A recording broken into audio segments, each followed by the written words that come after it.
Ever since I arrived on the Amalfi Coast for the first time, many years ago, and fell completely in love with the place, I've had this dream about having my own house there.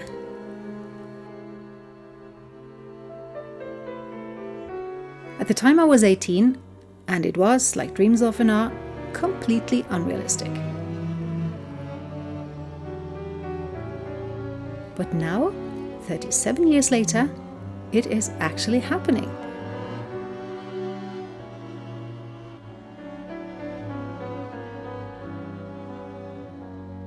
I've been coming back to the coast every summer for all these years. One year on my way down there, I met a nice man on the plane. He had just sold his first play and celebrated with a trip to Italy. Long story short, 3 years later we got married in a village on the Amalfi Coast. We eventually got 2 daughters who have spent every summer of their lives playing on the beach and in the piazza of our favorite village here. So I think it's safe to say that if we were looking for our Italian dream place, we have found it. And now, just a short walk from this village, we have also found what we believe to be the perfect house. Only, it's not really a house. It's a ruin.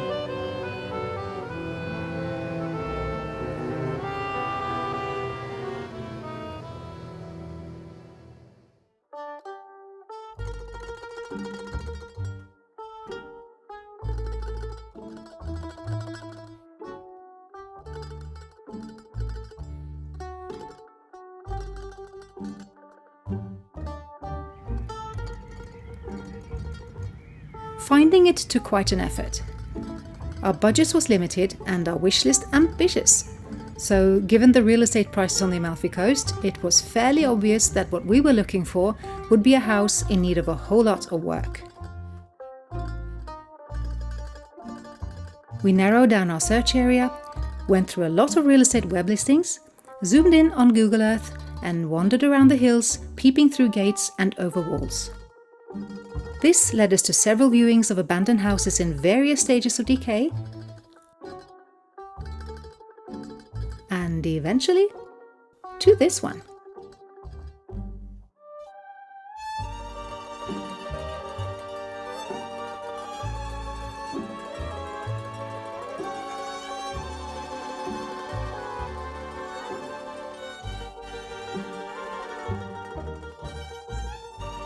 But choosing the right house was just a start.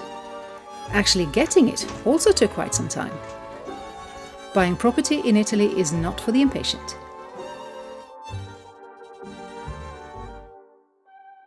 But finally, 2 years after spotting it from afar for the first time, and 7 months after we actually got the first viewing, we finally signed the last contract and were the proud and slightly terrified owners of our very own Italian ruin.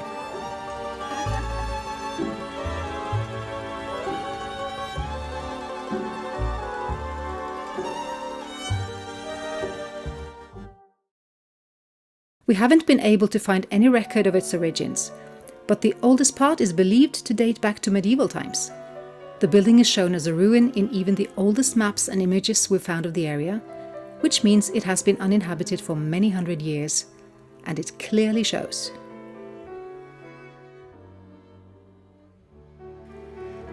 Seeing holes where there should be windows, the sky as a roof, and a lawn on the floor of the living room is probably not everybody's idea of a dream house.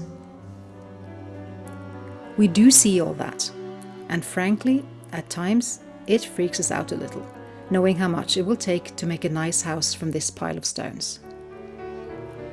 But it helps that we can also see the interesting layout, the good proportions, and not to forget the amazing view that was a selling point in the first place.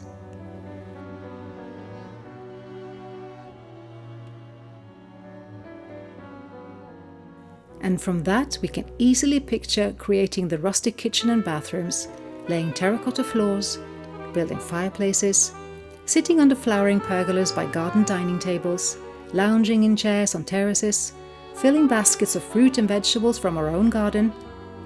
Imagination is a proper power tool. So if you'd like to observe the transformation of a complete ruin into an actual habitable house,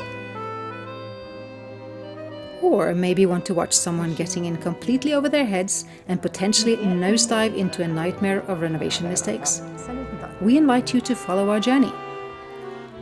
At best, you'll be inspired or entertained. At worst, it might scare you from ever dreaming about doing something remotely similar yourself. There's only one way to find out.